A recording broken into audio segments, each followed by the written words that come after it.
আমি Soumik Ghosh. Crime press বেঙ্গলের সকল দর্শকদের জানাই শুভ শারদীয়ার প্রীতি শুভেচ্ছা এবং আন্তরিক অভিনন্দন।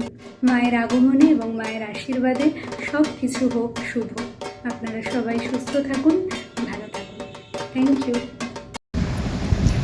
এবার গ্রামে বিক্রি হচ্ছে সরকারি ত্রাণের ত্রিপল। 1000 টাকা জোড়া হিসেবে দাম রাখা হয়েছে। রাজ্য সরকারের বিশ্ব বাংলা ছবি এই গ্রামে বিক্রি হচ্ছে ত্রাণের ত্রিপল। এমনই চিত্র দেখা গেল মালদহের বৈষ্ণবনগর থানার বাকরাবাদ গ্রাম পঞ্চায়েতের 6 ভরিয়া গ্রামে।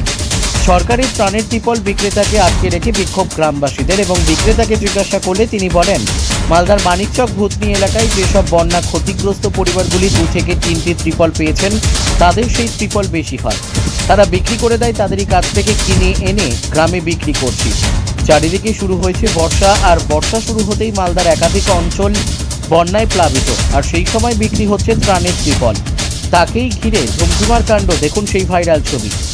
মালদা মানিকচক থেকে পরিমল মণ্ডলের report, crime press Bengal news.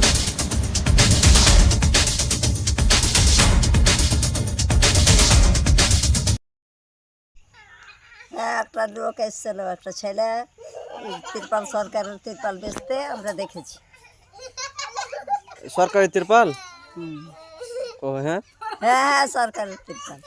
তোমরাকে member প্রধান দেয় না এলা তিরপাল সরকারি ভাবে বেচতেছে নাকি? হ্যাঁ। ঠিক আছে।